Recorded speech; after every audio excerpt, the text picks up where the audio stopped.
अक्टूबर 2023 का। इसका अभी हम सेक्शन डी के कुछ क्वेश्चन अटेंड कर रहे हैं। पूरा क्वेश्चन पेपर इससे अगले वाले वीडियो में डाउनलोड करेंगे, अपलोड करेंगे, ठीक है। तो अभी क्योंकि मैं इंटीग्रेशन करा रहा था इसलिए यहाँ से इंटीग्रेशन का क्वेश्चन ले रहे हैं। यहाँ पर ये डेफिनेट इंटीग्रेशन है, क्वेश्चन नंबर 29। क्वेश्चन नंबर 29 में हमें इंटीग्रेट करना है 0 to pi x sine x 1 plus cos square D. Question number 29 ये डेफिनेट इंटीग्रेशन का क्वेश्चन है जो अक्टूबर 2023 में क्लास 12 में मैथ में एनआईएस का आया था, ठीक है। अब देखो इस क्वेश्चन में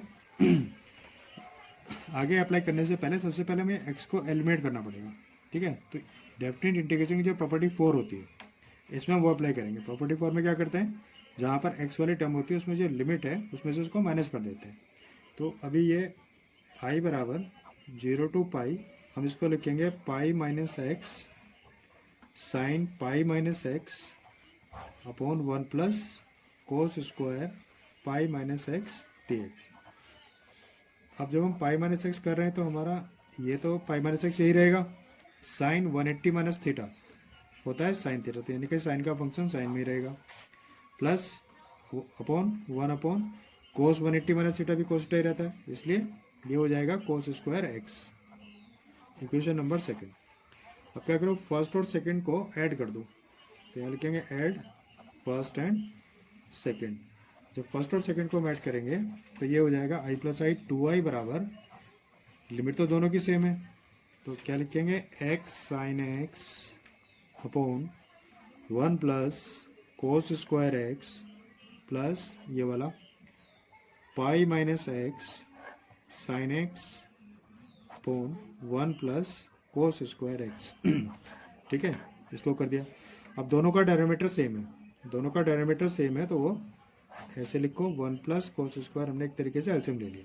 यहाँ पे है एक्स साइन एक्स प्लस, अब इस वाले साइन को अंदर मल्टीप्लाई कर दो, pi sine x minus x sine x D x, ठीक है। अब एक्स साइन एक्स से एक्स साइन एक्स कट गया, हमारा जो पर्पज था ना एक्स को एलिमिनेट करने का, हमने वो कर दिया। इसके बाद 0 to पाई हमारे पास यहाँ बचा pi sine x upon 1 plus cos square x D x. अब हमें इसे इंटीग्रेट करना है। इंटीग्रेट करने के लिए यहाँ पर हम कुछ सब्स्टिट्यूशन करेंगे। देखो यहाँ पे क्या करो, कोस एक्स को तुम pi sine x upon 1 plus cos square x D x में हम कोस एक्स को टी मान रहे हैं, ठीक है। जब उसको टी मानेंगे डिफरेंशिएट करेंगे तो क्या आएगा, माइनस का साइन एक्स डी एक्स बराबर डी टी, यानी डी एक्स बराबर minus D T upon sine x. अब चूंकि हमारा जो फंक्शन है वो एक्स से किस में जा रहा है, टी में जा रहा है, ठीक है। जब फंक्शन एक्स से टी में जा रहा है तो हमें जो लिमिट दी हुई है 0 to पाई वो तो एक्स के लिए दी हुई है, तो हमें क्या करना पड़ेगा, यहाँ पर लिमिट भी चेंज करनी पड़ेगी कि जब एक्स के लिए ये लिमिट है तो टी के लिए क्या लिमिट है। तो इसके लिए ऐसे करते हैं, यहाँ पे एक्स लिखो, यहाँ पे लिखो टी। एक्स की क्या लिमिट थी, 0 से पाई। अब हम टी की लिमिट निकालेंगे। कैसे निकालेंगे, जब एक्स इस बार क्योंकि हमने यहाँ पे माना है ना इसको कोस एक्स बराबर टी, तो जब एक्स 0 है तो यहाँ पे कोस 0 हो गया, कोस 0 की वैल्यू क्या होगी 1, तो इसका मतलब क्या हुआ, जब एक्स 0 है तो टी की वैल्यू क्या आई 1 आई, ठीक है। अब एक्स अगर पाई है तो यहाँ ये क्या हो गया, कोस पाई हो गया, ठीक है। तो कोस पाई की वैल्यू क्या होती है, -1 होती है। तो जब एक्स पाई है तो टी कितना हो गया, -1 हो गया। हमारे लिमिट जो है वो 0 से पाई की बजाय अब 1 to -1 हो जाएगी। तो इंटीग्रेशन 0 to पाई, पाई यहाँ पर है साइन एक्स अपॉन, यहाँ पर हमने इसको टी मान लिया था कोस स्क्वायर को, D T upon sine x minus था, यहाँ लिख लो बाहर, साइन एक्स से साइन एक्स कैंसिल हो गया, 2i बराबर, अच्छा लिमिट हमारी -1 to 1 होगी ना, माइनस पाई, ये पाई बाहर लिख लिया हमने, limit -1 to 1 1 upon 1 plus T square D T. अब ये हमारा जो इंटीग्रेशन है ये हमें इसका फॉर्मूला पता है, इंटीग्रेबल फॉर्म आ गई ना हमारी। हमें मेन क्या करना था, इंटीग्रल फॉर्म में चेंज करना था, ठीक है। इसमें हम एक प्रॉपर्टी और यूज़ कर सकते हैं, जैसे चलो छोड़ो वो प्रॉपर्टी छोड़ो, अब तुम डायरेक्ट इसको इंटीग्रेट कर दो, ठीक है। तो 2i बराबर माइनस पाई, अब इसका हो जाएगा कितना, tan इनवर्स t -1 to 1, ठीक है। अब पहले अपर लिमिट अप्लाई करते हैं, tan inverse 1 minus tan inverse -1, हमने upper limit minus lower limit, different integration में करते हैं, माइनस पाई। अब tan इनवर्स की वैल्यू क्या हो जाएगी, tan इनवर्स 1, क्योंकि 1 जो है वो 45 की वैल्यू होती है, ठीक है। तो tan इनवर्स 1 है तो उसकी जगह हम 45 मतलब π/4 लिख सकते हैं, ठीक है। यहाँ पर इसको -π/4 लिख लेंगे, चेंज करेंगे कैसे वो बता देंगे बाद में। माइनस π/4 प्लस π/4 कितना हो गया, -2π इंटू -π इंटू 2π/4, 2π/4 का मतलब π/2, तो -π²/2 आ गया, ये वाला पाई मल्टीप्लाई कर दिया। अब यहाँ पे क्या था हमारे पास, 2i था, अब ये 2 भी उधर ले जाओ, जब 2 उधर ले जाएंगे तो i के लिए आ जाएगा -π²/4, ये हमारा इंटीग्रेशन हो जाएगा, ठीक है। ये कितना का, 6 नंबर का क्वेश्चन था, ये आया था, ठीक है। क्वेश्चन नंबर 30 डिफरेंशियल इक्वेशन का क्वेश्चन है, x² + y² dy minus xy dx बराबर 0, ठीक है। हमें दिया हुआ है y = 1 व्हेन x = 0, ये बाद में काम आएगा। अभी हमारे पास ये वाली डिफरेंशियल इक्वेशन है, इसको हमें सोल्व करना है, 6 नंबर का क्वेश्चन है। इसमें क्या करेंगे, एक्स वाई वाले टर्म उधर ले जाओ, x² + y² dy बराबर xy dx, dx को यहाँ पे ले आओ, dy/dx बराबर xy अपॉन x² + y²। तो यहाँ पे जो टर्म हमारी है वो सेपरेबल नहीं है, यानी कि x की टर्म x के साथ और y की टर्म y के साथ नहीं जा सकती है। तो जब ऐसी कंडीशन आए तो क्या करेंगे, बराबर vx रख दो, ठीक है। तो और इसको डिफरेंशिएट करो, dy/dx बराबर v + x dv/dx, तो dy/dx की जगह रख देंगे, यहाँ पे रखा v + x dv/dx बराबर x, y को हमने क्या रखा था, vx अपॉन x² + y² का मतलब v² x², ठीक है। dv/dx बराबर अपॉन x² नीचे से कॉमन ले लो, 1 + v² x² से स्क्वायर कट गया, ठीक है। अब ये वाले v को उधर ले जाओ, x dv/dx v upon 1 + v², ये वाला भी हम इधर लेंगे -v, ठीक है। x dv/dx बराबर यहाँ पे 1 + v², v जब इसको एलसीएम लेंगे तो v -1 से मल्टीप्लाई -v माइनस v² से मल्टीप्लाई हुआ v³, v से v कैंसिल हो गया, ठीक है। तो हमारे पास बचा x dv/dx बराबर -v³ अपॉन 1 + v²। अब हम v वाली टर्म dv के साथ ले जाएंगे, तो इसको उधर लाओगे तो क्या लिखेंगे, 1 + v² अपॉन v³ बराबर dv यहाँ पे रखो, x उधर ले जाओ तो -1 अपॉन x dx। देखो ये dx हम ले गए यहाँ पर, dv यहीं पर रहा, तो v वाली टर्म dv के साथ आ गई और x वाली टर्म dx के साथ चली गई। हमें इसका इंटीग्रेशन करना है, ठीक है। जब इसको इंटीग्रेट करेंगे 1 upon v³ + v² upon 1 upon v³ + v² upon v³ dv बराबर -1 अपॉन x dx। अब इसको तो लिख लो ऐसे, -3 dv + 1 अपॉन v dv बराबर माइनस, इसका इंटीग्रेशन log x या प्लस c लिख दो। अब x की पावर n का इंटीग्रेशन जो होता है उस तरह से करेंगे, तो v की पावर -3 + 1 अपॉन -3 + 1 इसको लिख देंगे, प्लस इसका log v कर दो बराबर -log x प्लस c, ठीक है। ये -3 था ना, तो -3 + 1 माइनस का 2 बचा, नीचे भी -2 बचा, तो -1 अपॉन 2 v² लिख लो उसको, प्लस log v बराबर -log x प्लस c, ठीक है। अब हमने क्या पुट करा था, सिंस y बराबर हमारा vx था, तो v बराबर क्या हो जाएगा, y अपॉन x, इसको वापस रख दो। तो जब हम v² की जगह y अपॉन x रखेंगे तो क्या होगा, y² अपॉन x², तो -1 अपॉन 2 y² और x² ऊपर चला जाएगा, plus log y upon x, इसकी जगह आ गया बराबर -log x प्लस c। अब उसने कहा था कि जब x बराबर 0 है तो y की वैल्यू 1 है, क्वेश्चन में कंडीशन दी थी ना हमें, क्या कह रहा था कि जब x 0 है तो y की वैल्यू 1 है। तो जो हमारा फाइनल टर्म आई ये वाली, यहाँ पे x की जगह 0 रखो और y की जगह रखो 1। ठीक है, जब हम x 0 रखेंगे तो ये भी 0 हो जाएगा, ये भी 0 हो जाएगा, 1/0 मतलब इनफाइनाइट नॉट डिफाइन होगा, ये भी 0 हो जाएगा। ठीक है, तो हमारे ये एक्चुअली दिया था उसने ताकि हम c की वैल्यू निकाल सकें कांस्टेंट की, तो c भी हमारा क्या है 0 आ गया। इसलिए final answer is -x² upon 2y² plus log y upon x बराबर माइनस का log x। यहाँ तक हम इसको छोड़ सकते हैं, हमारा कंप्लीट हो गया। अभी इसको सिंप्लीफाई करके फाइनल टर्म में लिखेंगे, लेकिन एग्जाम में हम यहाँ छोड़ सकते हैं इसको। ठीक है, ये 6 नंबर का क्वेश्चन था। Solve the following system of equation using matrix method. यहाँ पे हमें मैट्रिक्स मेथड यूज करना है, तो प्लस जेड बराबर 6 एक्स प्लस, देखो इसके साथ y नहीं है, 0 लिख लो, 0y प्लस 2z बराबर 7, 3x plus y plus z बराबर 12। इसको हमने करना मैट्रिक्स मेथड से। तो सबसे पहले मैट्रिक्स ए लिखो, ये जो एक्स वाई जेड है इनके जो कोफिशिएंट है 1 1 1 1 1 1 1 0 2 1 0 2 3 1 1। एक लिखेंगे एक्स के लिए एक्स वाई जेड, और जो बाद की टर्म है ये कांस्टेंट, इसको लिखेंगे बी 6 7 12। ठीक है जब हमें इसको सोल्व करना है तो हमारे पास रिलेशन होता है एक्स बराबर ए इनवर्स इंटू बी। इस वाले टर्म को हम यूज करेंगे एक्स वाई जेड की वैल्यू फाइंड करने के लिए। तो अभी हमें क्या करना है, ए का इनवर्स निकालना है, हमें निकालना पड़ेगा। पहले हम चेक करेंगे 1 1 1 1 0 2 3 1 1।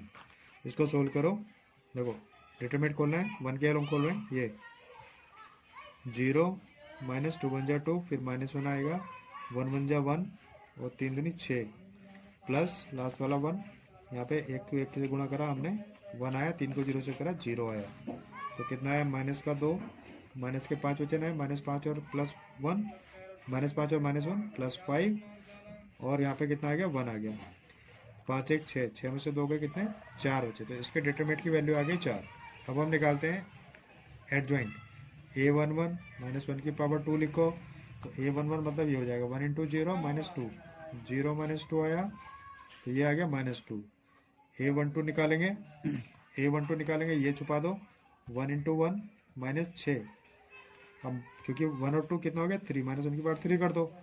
अब हमें ये निकालना है, तो 1 2 1 1 -6, 1 -6, तो कितना बचा माइनस का 5 बचा, माइनस का 5 और यहाँ माइनस का 1 आया, तो माइनस का 5 और माइनस का 1 कितना हो गया +5 हो गया। इसी तरह से a13 निकाल दो, a13 निकालेंगे, ये 1 को 1 से गुणा करो 1 -0, और -1 की पावर 3 और 1 4, और यहाँ पे हमने क्या करा था 1 को 1 से गुणा करो 3 को 3 से, ऐसे छुपा देते हैं उसको, 1 इंटू 1 -0, तो कितना आ गया ये 1 आ गया। अब निकालो a21, a21 का मतलब दूसरी रो और पहला कॉलम, 2 और 1 3, -1 की पावर 3। हम ये क्यों रख रहे हैं, क्योंकि हमारे यहाँ पर अल्टरनेटिव साइन चेंज होते हैं। इसको ऐसे लिखोगे तो साइन की गलती नहीं होगी, साइन याद रहेगा तुम्हें कहाँ पे कौन सा साइन आना है। ठीक है, नहीं तो साइन भूल जाओगे। साइन 2 1 यानी कि दूसरी रो को छुपाना है हमें, और पहले कॉलम को छुपाना है। 2 1 का मतलब दूसरी रो क्या करा, 1 को 1 से मल्टीप्लाई किया, 1 को 1 से किया, 1 टू 1 1 -1, 1 -1 आया हमारे पास में, इसमें ये आ गया 0।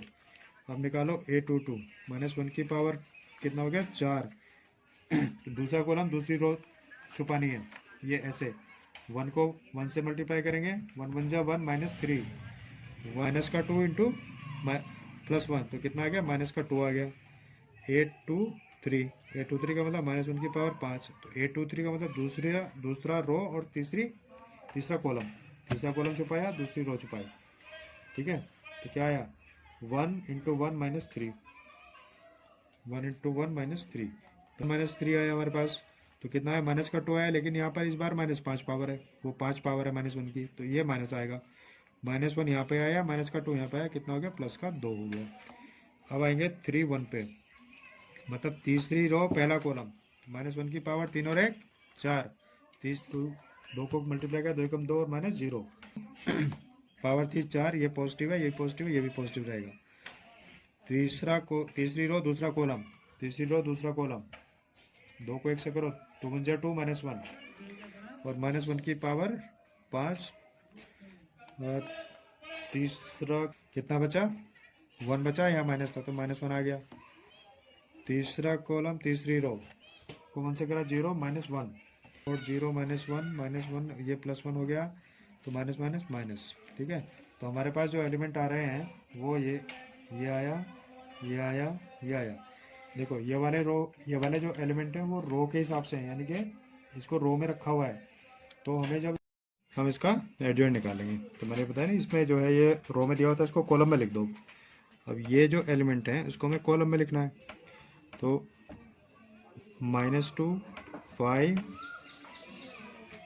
-2 5 1 0 -2 2 2 -1 -1।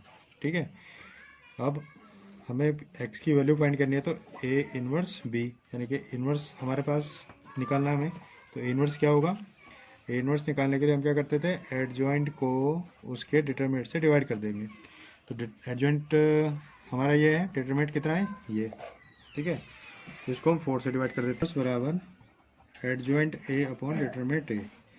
तो a इनवर्स हमारा था -2 0 2 5 -2 -1 1 -1। अब इसको मैं डिवाइड करना 4 से, तो सारे एलिमेंट को 4 से डिवाइड कर दो। -2/4 0/4 2/4 5/4 -2/4 -1/4 1/4 2/4 और -1/4। ठीक है, ये हो जाएगा -1/2, ये 0 1/2 5/4 -1/2 -1/4 1/4 1/2 एंड -1/4। अब हमें निकालना है x बराबर a इनवर्स b, x मतलब XYZ निकालना है।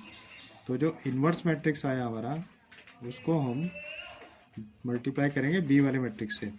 1/4 0 -1/2 1/2 1/2 -1/4 -1/4 और b मैट्रिक्स था हमारा 7 12। ये हमारा b था ना, 6 7 12। इसको मल्टीप्लाई कर ददो।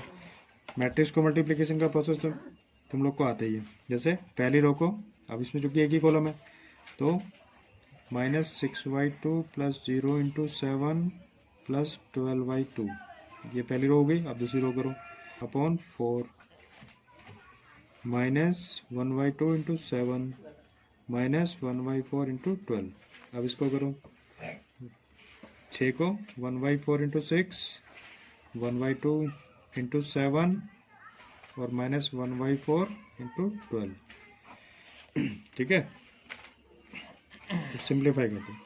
देखो इन सब में अभी ऐसे लिख लो, डिवाइड मत करो, -6 + 12 और ये आएगा 6 × 5 = 30 30/4 -14/4 -12/4।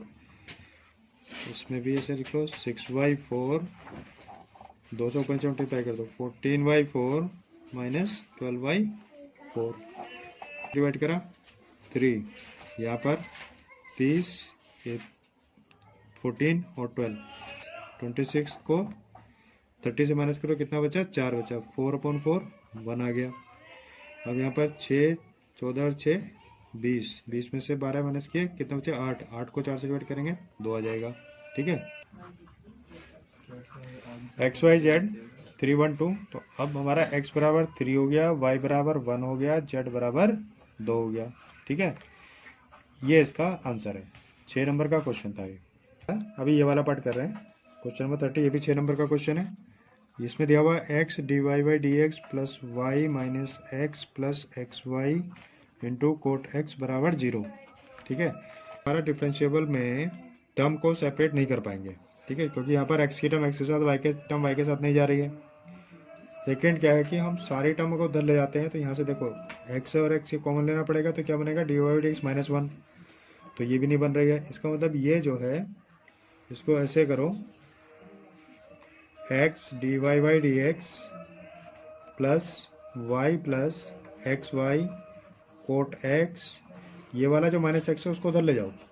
ठीक है, अब x से पूरी इक्वेशन को डिवाइड कर दो, dy/dx प्लस, इसमें देखो y कॉमन है, y कॉमन ले लिया, कितना बचा, 1 + x cot x बचा, और x से हमने डिवाइड किया था नीचे आ गया, इधर x से डिवाइड करेंगे तो 1 आ जाएगा। अब जो हमारी इक्वेशन बनी है वो dy by d x plus p y बराबर क्यू, ये वाली फॉर्म बनी है। इसको क्या कहते हैं? Linear differential equation. Linear differential equation को सोल्व करने के लिए हम क्या करते हैं? सोल्व करने के लिए सबसे पहले हमें इंटीग्रल फैक्टर निकालना पड़ेगा। तो इंटीग्रल फैक्टर क्या होता है? इंटीग्रल फैक्टर बराबर ई की पावर जो पी वाली टर्म है उसको हम इंटीग्रेट करेंगे। ठीक, ये वाली टर्म है तो ई की पावर क्या आएगा? ये 1 प्लस एक्स अपॉन कोटेक्स, तो इसको मैं लिख रहा हूँ 1 अपॉन एक्स प्लस कोटेक्स लिख देते हैं। इस टर्म का हमें इंटीग्रेशन करना है, तो इस टर्म का इंटीग्रेशन करेंगे तो 1 अपॉन एक्स का इंटीग्रेशन क्या आएगा? log x. कोटेक्स का इंटीग्रेशन क्या आएगा? log sine x. ठीक है, log की प्रॉपर्टी यूज करके हम इसको लिख सकते हैं log x into sine x, ऐसा लिख सकते हैं। ई की पावर में log की कोई भी टर्म हो, ठीक है, तो उसको हम डायरेक्ट x साइन x लिख सकते हैं। मतलब कि कोई भी टर्म, मतलब मान लो ये तुम्हारे पास log m होता है e की पावर में, तो तुम इसको m लिख सकते हो। अगर ये e की पावर माइनस log m होता तब तुम इसको 1 अपॉन m लिख सकते थे। ये रूल है इसके लॉगरिथम के, अगर वो एक्सपोनेंशियल पावर में है। ठीक है, आ गया x साइन x। ठीक है, जब integral factor x sine x आ गया, इसके बाद हम इक्वेशन को सोल्व करेंगे। तो उसका तरीका क्या होता है? y इंटू इंटीग्रल फैक्टर बराबर integration of q into integral factor dx plus C, ये फॉर्म होती है। ठीक है, अब यहाँ पर इंटीग्रल फैक्टर डाल दो, x साइन x बराबर q की value 1 into x sine x dx plus C. तो ये आ गया एक्स वाई साइन x बराबर, तो इसको इंटीग्रेट करने के लिए हमें क्या करना पड़ेगा? बाई पार्ट लगाना पड़ेगा। ठीक है, तो बाई पार्ट लगाएंगे तो आइलेट के हिसाब से हम जो एल्जेब्रिक टर्म है और ये ट्रिग्नोमेट्रिकल टर्म है, तो इसको हम सेकंड मानेंगे, इसको हम फर्स्ट मानेंगे। तो यानी कि ये हमारा सेकंड पार्ट है, ये हमारा फर्स्ट पार्ट है। तो जो हम सेकंड मानते हैं उसको इंटीग्रेट करते हैं और जिसको फर्स्ट मानते हैं उसको ऐसे ही रखेंगे। बाई पार्ट वाला जो मेरा वीडियो वहाँ पे उसके सारे रूल मैंने दिए हुए हैं। तो x sine x D x minus integration of जो हमने फर्स्ट माना था उसको डिफ्रेंशिएट यहाँ पर करते हैं। ठीक है, और जो यहाँ साइन एक्स का जो इंटीग्रेशन आएगा, साइन एक्स का इंटीग्रेशन क्या होता है? माइनस कोस एक्स, उसको रख देंगे। अब ये हमारी न्यू टर्म बन गई, तो ये हो गया x into minus cos x minus minus plus x का डेरिवेटिव क्या हो गया? 1 हो गया। क्या बचा? Cos x into x minus x cos x plus cos x का integration sine x plus C. ठीक है, तो हमारा सॉल्यूशन आया एक्स वाई साइन एक्स बराबर minus x cos x plus sine x plus C. ये हमारे डिफरेंशियल इक्वेशन का सॉल्यूशन आ गया। ठीक है, 30 नंबर क्वेश्चन नंबर 30 नंबर, ये 6 मार्क का क्वेश्चन था जो अक्टूबर 2013 वाले एग्जाम में आया था। ठीक है, इसके बाद सी जो 4 नंबर के क्वेश्चन है। Question number first, tan inverse cos x बराबर 1/2 tan इनवर्स 2 कोसेक एक्स। ठीक है, x के लिए समीकरण को हल कीजिए। x के लिए हमें इस समीकरण को हल करना है।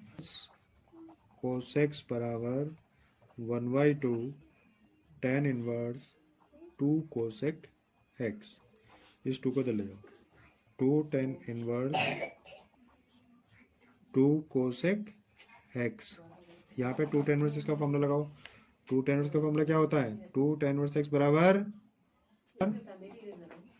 tan inverse 2x upon 1 minus x square. यहाँ इसमें ये चेंज कर देंगे, तो हमारा x मतलब कौन है? Cos x. तो ये क्या हो गया? tan inverse 2 cos x upon 1 minus cos square x बराबर tan इनवर्स 2 कोसेक एक्स। दोनों साइड हमारे पास tan इनवर्स की टर्म है, तो tan इनवर्स को हटा दो यहाँ से, तो ये हो जाएगा 2 cos x upon 1 minus cos square मतलब साइन स्क्वायर एक्स बराबर 2 कोसेक एक्स। अब ये जो 2 साइन इनवर्स एक्स है, नीचे जो साइन इनवर्स एक्स है उसको क्या करो? 2 cos x upon sine x into sine x लिखेंगे, वो साइन एक्स हो जाएगा क्या? कोसेक एक्स बराबर 2 कोसेक एक्स। कोसेक से कोसेक कट गया, 2 से 2 कट गया, कोसेक अपॉन साइन एक्स कितना बना? Cot x. तो कोट एक्स बराबर क्या है? 1। ठीक है, और 1 जो होती है कोट में, कोट 45 की वैल्यू होती है, मतलब पाई 4 की। तो यहाँ पर x क्या आ गया? पाई 4 आ गया। ठीक है, 4 नंबर का क्वेश्चन है। ए ये दिया हुआ है, मैट्रिक्स बी ये दिया हुआ है, हमें a² माइनस 2b² निकालना है, माइनस 2b²। ठीक है। ए स्क्वायर 2b स्क्वायर से मल्टीप्लाई करना है, बी स्क्वायर का मतलब हो गया बी को बी से मल्टीप्लाई करना है, ठीक है। तो ए स्क्वायर मतलब देखो -1 1 -1 3 -3 3 5 5 5 -1 1 -1 3 -3 3 5 5 5। एक अच्छी बात क्या है कि यहाँ पर अगर हम मैट्रिक्स की प्रॉपर्टी यूज़ करें तो इसको हम बहुत आसानी से कर सकते हैं। देखो यहाँ से हमारा 3 कॉमन है, यहाँ से हमारा 5 कॉमन है, 3 और 5 कॉमन ले लेते हैं, थोड़ा मल्टीप्लिकेशन आसान हो जाएगा ना। तो जो मैट्रिक्स ए था हमारा, मैट्रिक्स ए दिया हुआ था ना ये, यहाँ से हमने R1 से, मैं यहाँ लिख देता हूँ, taking 3 and 5 as common as common from R2 and R3। R2 और R3 से 3 और 5 कॉमन हमने लिया, तो हमारा जो मैट्रिक्स है ये बन जाएगा 3 × 5 -1 1 -1 1 -1 3 1 1 1, ठीक है, ये बन गया। अब देखो यहाँ पर जो हमारा C1 है और जो C2 है, C1 और C2 के एलिमेंट सेम है। किसी मैट्रिक्स के कोई 2 रो या 2 कॉलम एक समान हो तो उसकी वैल्यू 0 होती है।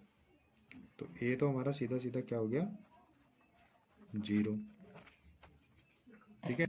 -1 4 -3 4 3 -3 4, ये। अब यहाँ से हम, ये हमारा कोई इसमें 2 रो या कॉलम सेम नहीं आ रहे हैं, ठीक है। तो इसको हम मल्टीप्लाई कर लेते हैं। तो जब हमें बी स्क्वायर निकालना है तो इसी को 0 1 -1 4 -3 4 3 -3 4 मल्टीप्लाई करेंगे इस वाली रो को इस वाले कॉलम से। 0 × 0 0 4 × 1 4 -3, 4 में से 3 का कितना, 1 बचा, ठीक है। डायरेक्ट कर रहा हूँ, डिटेल में देखना तो मेरा जो मैट्रिक्स वाला वीडियो है वो देख लो, उस वहाँ पर मैंने प्रोडक्ट के बारे में सारा डिटेल में दिया हुआ है, ठीक है। अब इस फर्स्ट रो को सेकंड कॉलम से करो। 0 × 4 0 4 × -3 माइनस के 12 3 × 4 प्लस के 12 माइनस के 12 प्लस के 12 0। अब पहली रो को तीसरे कॉलम से करो। 0 × 3 0 4 × -3 माइनस के 12 3 × 4 प्लस के 12 फिर 0 हो गया, ठीक है। अब 1 को करो। 1 × 0 0 -3 × 1 -3 -3 × -1 प्लस का 3, तो -3 + 3 0, ठीक है। तो पहला वाला 0 आया हमारा। पहले हमने इसको किया था ना, 0 × 0 4 × 0 3 × तो ये 1 × 0 -3 + 3 0 हो गया। अब इसको सेकंड से करो। -1 × 4 1 × 4 4 -3 × 3 9 9 4 13 और 3 चौक 12, तो ये वो 13 आया माइनस के 12, कितना बचा, 1 बचा, ठीक है। अब ये आ गया थर्ड कॉलम से करो। 3 × 1 3 3 3 जा 9 प्लस का 9 आ गया और 3 चौक 12 12 12 कितना हो गया, 0 हो गया। इसका मतलब ये आइडेंटिटी मैट्रिक्स आ रहा है, ये कन्फर्म है, तो सीधा लिख दिया, ये लो बी स्क्वायर हो गया आइडेंटिटी मैट्रिक्स, ठीक है। उसने कहा 2b स्क्वायर, यानी कि इसको 2 से मल्टीप्लाई कर, 2 0 0 0 2 0 0 0 2 ए स्क्वायर माइनस 2b स्क्वायर निकालोगे तो क्या आएगा, माइनस का 2 0 0 0 2 0 0 0 2, ये वैल्यू आएगी। 4 नंबर का क्वेश्चन है। प्रॉपर्टी अगर याद है तो इसको करने में ये आसान हो जाएगा, लंबा चौड़ा नहीं करना पड़ेगा, नहीं तो मैं ए को मल्टीप्लाई करना पड़ता है ना, आप फिर से प्रोडक्ट निकालते। Whether the relation R in the set A बराबर जिसमें एलिमेंट एक्स इस प्रकार है कि वो इंटीजर है और 0 से लेकर 12 तक है, ठीक है। बराबर a b, a minus b क्या लेना है, डिविजिबल बाई 4, यानी कि जो उसके अंदर रिलेशन है a b such that a minus b is divisible by 4, 4 से विभाजित होना चाहिए, ठीक है। ये मॉड इसलिए लगाया क्योंकि अगर नेगेटिव आ रहा है तो इसको पॉजिटिव ही लेना है, ठीक है। तो इसका मतलब पहले तो हम सेट ए लिख लेते हैं। सेट ए हमारे पास होगा 0 1 2 3 4 5 6 7 8 9 10 11 12, 12 तक एलिमेंट लिख लिया हमने। अब हमें जो रिलेशन बनाना है, यहाँ से दो ऐसे एलिमेंट उठाने हैं जिनका डिफरेंस 4 से डिवाइड होता हो। जैसे 5 और 1 ले लो, ठीक है, 5 में से 1 गया 4, 4 से डिवाइड होता है। 7 और 3 ले लो, 7 और 3, 7 में 3 गए 4, 4 से डिवाइड होता है। 8 और 4 ले लो, या 8 और 0 ले लो, 8 0, 8 में 0 गया 8, 8 4 से डिवाइड होता है। 8 और 1, 8 और 9 और 5 ले लो, 10 और 2 और 10 और 6, 11 और 7, 12 और 0, 12 और 4, 12 और 8। यहाँ पे हमें वो सभी एलिमेंट लेने थे जिनका डिफरेंस 4 से डिवाइड होता हो, जिनका अंतर 4 से विभाज्य हो, ठीक है। क्योंकि क्वेश्चन में इसने ऐसा बोला था कि ये चेक करो कि जो रिलेशन है इस सेट पर जो इस प्रकार बनाया जाता है कि हमने यहाँ से दो एलिमेंट ऐसे लेने हैं जिनका अंतर 4 से विभाज्य हो, वो एक इक्विवेलेंस रिलेशन होगा। इक्विवेलेंस रिलेशन कब होगा? जब वो सिमेट्रिक भी हो, ट्रांजिटिव भी हो, ठीक है, रिफ्लेक्सिव भी हो। तो relation, if relation is equivalence, अगर इक्विवेलेंस रिलेशन है तो उसको रिफ्लेक्सिव होना चाहिए,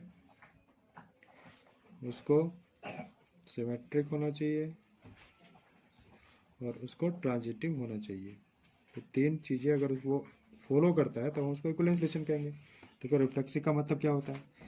कोई भी रिलेशन रिफ्लेक्सिव तब होता है जैसे अगर ए बिलोंग्स टू ए, ठीक है, तो उस जो सेट हमारा आ रहा है ए वहाँ पे बिलोंग करता है, तो ए का जो उसको बिलोंग करना चाहिए, ठीक है।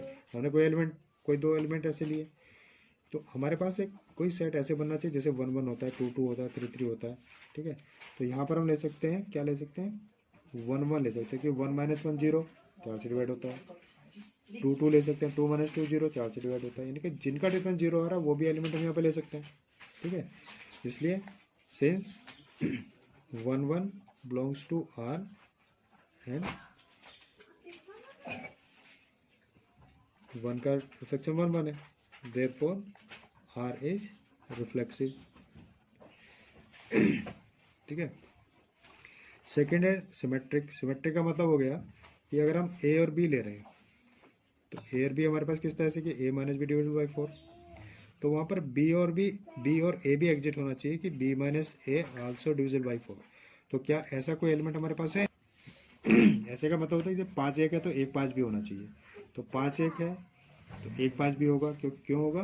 क्योंकि उसने यहाँ पे ये मॉडुलस दे दिया। मॉडुलस का मतलब होता है कि नेगेटिव अगर तुम्हारे पास है तो पॉजिटिव लोगे, मतलब कि अगर 5 - 1 4 है तो तुम 1 - 5 को भी -4 का मॉडुलस बराबर 4 लिखोगे, ठीक है। तो इसका मतलब क्या हुआ कि अगर 1 5 है तो 5 1 भी ले सकते हैं हम, 7 3 तो 3 7 भी ले सकते हैं।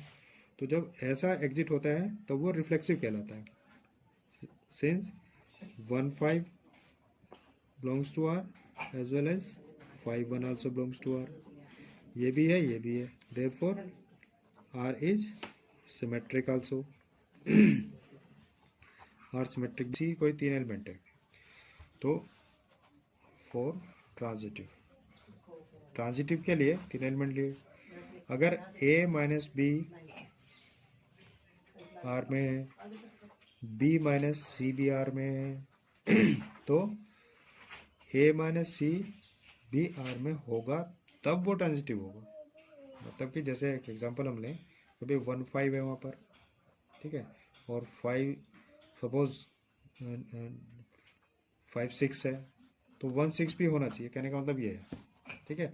लेकिन हम इनको ऐसे नहीं ले सकते, हमारा जो कंडीशन है सेट की वो सेट से डिवाइड होता है। तो हम ऐसे एलिमेंट अपने सेट में ढूंढेंगे कि यहाँ पर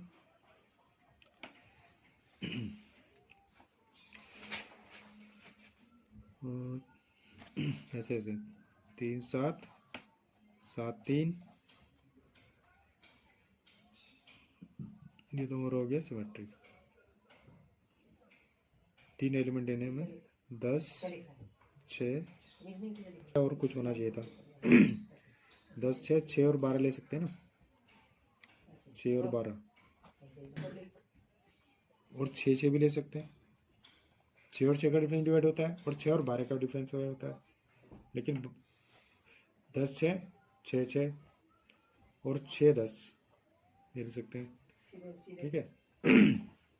इसका मतलब इनका डिफरेंस डिवाइड होगा, मतलब 6 और 4 का जो डिफरेंस है वो 4 से डिवाइड हो रहा है, 6 और 6 का जो डिफरेंस है वो भी 4 से डिवाइड हो रहा है, ठीक है। 6 और 10 का जो डिफरेंस है वो भी 4 से डिवाइड हो रहा है, या 6 और 12 का जो डिफरेंस है वो भी 4 से डिवाइड हो रहा है, ठीक है। तो हम एक सेट ये बना सकते हैं 4 8 का, एक 8 12 का बना सकते हैं, एक 12 4 का बना सकते हैं।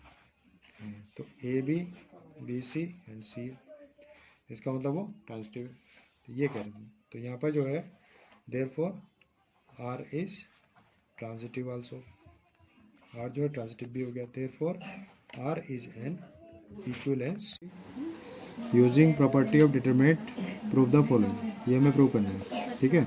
डिटरमिनेंट का क्वेश्चन है, 4 नंबर का क्वेश्चन है ये।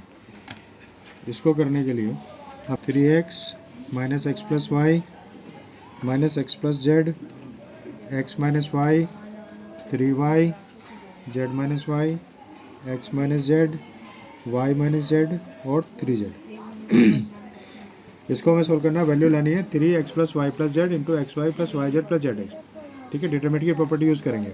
अब देखो ऐसे क्वेश्चन करने से पहले हम सारे एलिमेंट्स को रो वाइज और कॉलम वाइज पहले एनालाइज कर लेते हैं।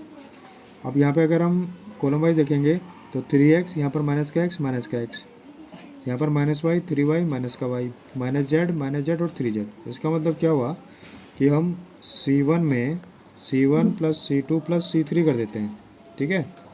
इस वाले कॉलम में इसको ऐड करेंगे तो 3x माइनस एक्स 2x बचा, 2x में से फिर x गया, कितना बचा x बचा। तो इनको ऐड करने पर हमारे पास क्या आया x plus y plus z, x plus y plus z. इसमें इसको प्लस करेंगे तो यहाँ पर y की टर्म 2 बार 2 माइनस वाई है प्लस का 3y है, तो एक y बचा। तो यहाँ भी हमारे पास टर्म क्या बचेगी x plus y plus z. यहाँ पर z की टर्म माइनस जेड और प्लस 3z, तो 3z माइनस 2z कितना बचा, z बचा। एक्स वाई पहले से पॉजिटिव है तो यहाँ भी x plus y plus z. अब x y minus z minus x plus z z minus y 3z।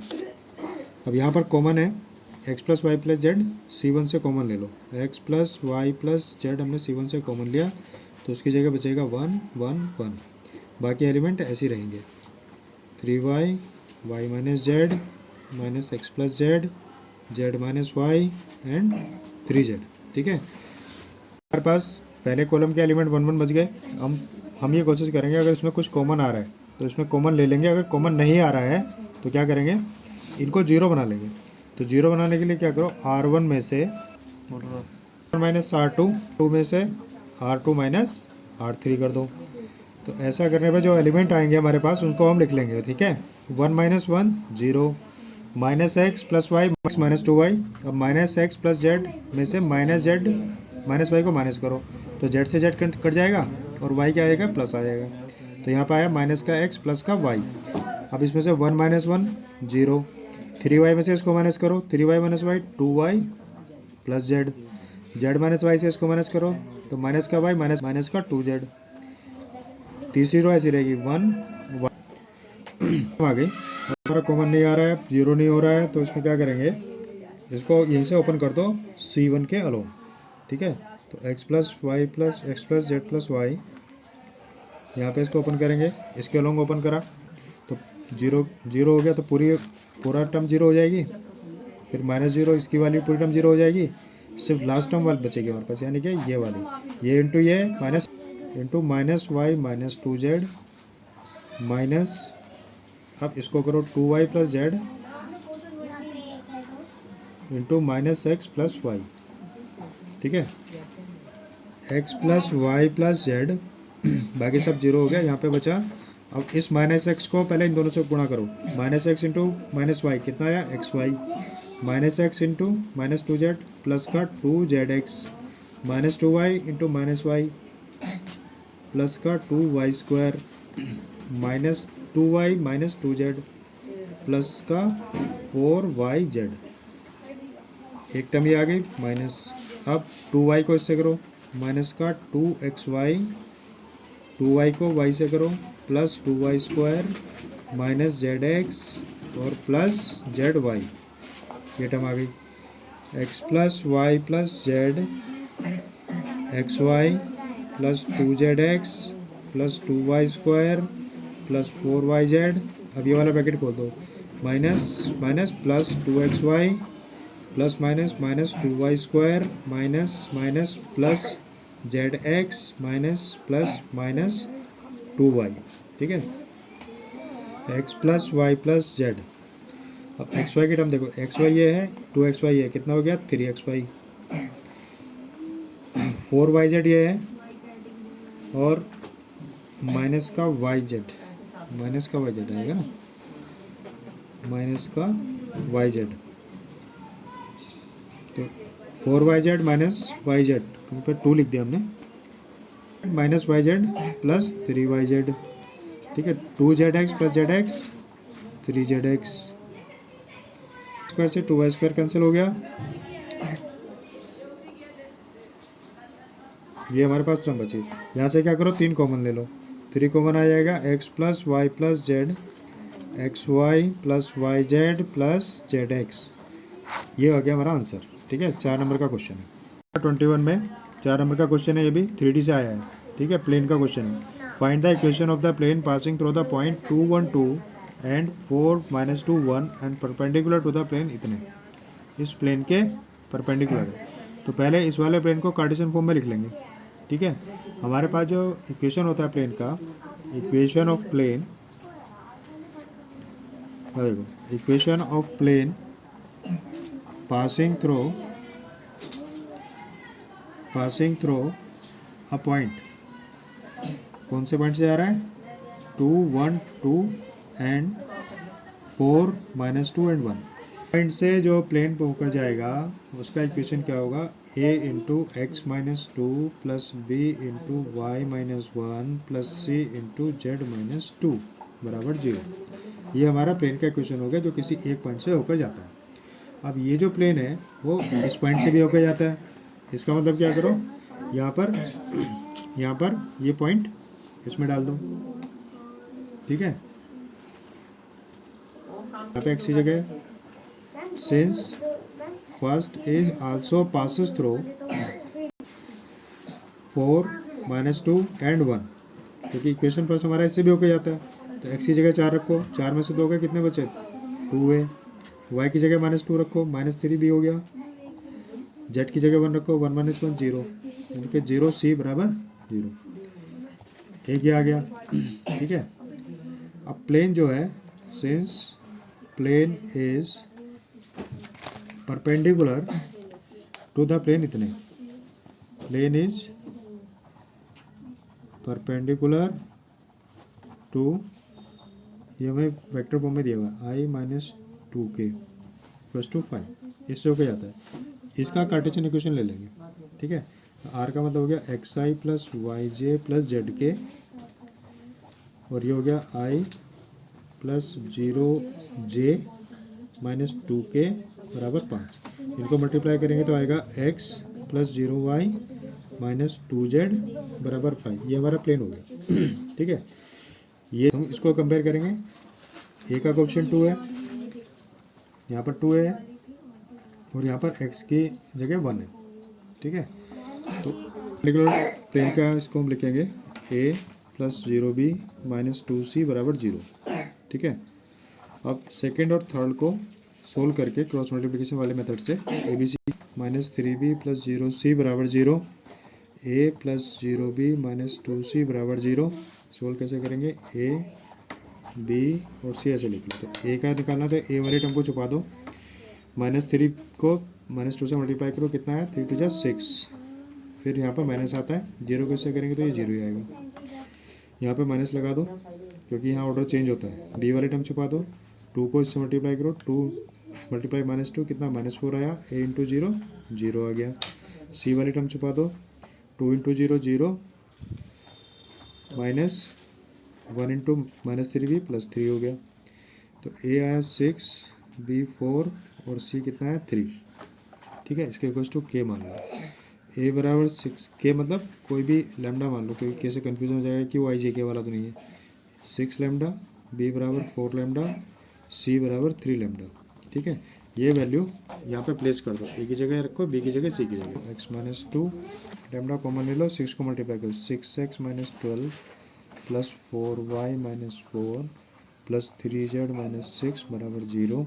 6x + 4y + 3z -12 -4 16 -6 22। ठीक है, माइनस के 22 बराबर ले लो 22।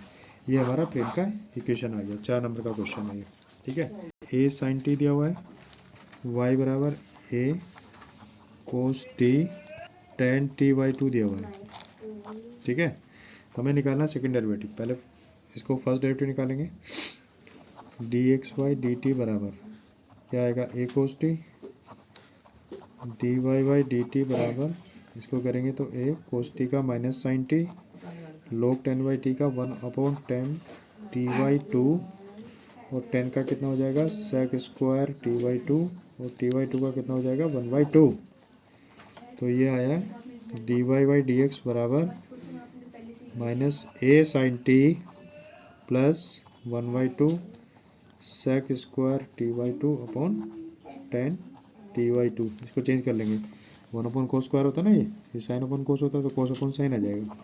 तो dy/dx बराबर -a sin t plus 1/2 1/cos square t/2 upon sine t/2 upon cos t/2। तो एक कोस से एक कोस कट गया, तो साइन आ गया नीचे।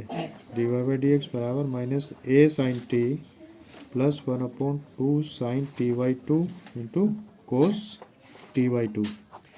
2 साइन t/2 कोस t/2 क्या होता है, साइन 2 वाला फॉर्मूला, 1/sin t। ठीक है, -a sin t या तो इसको लिख दो कोसेक t। ये हमारा dy/dx आ गया, dy/dt। ठीक है, अब इसको ये dx/dt आया था, dy/dt आ गया। अब हमें क्या करना है, इसको फिर से एक बार और डिफरेंशिएट कर दो, क्योंकि हमें निकालना है सेकंड डेरिवेटिव d2y/dx। तो यहाँ इसको हम d2xy dt2 फिर से करेंगे तो क्या आ जाएगा, -a sin t आ जाएगा। एंड d2y/dt2 इसको दोबारा करेंगे तो साइन का क्या हो गया, कोस हो गया, a cos t, a बार रखो, a बार रखो। तो ये हो गया हमारा कितना, माइनस का कोस टी प्लस कोसेक का करेंगे तो कोसेक का क्या होता है, माइनस का कोसेक इंटू कोट है, तो cos t into cot T.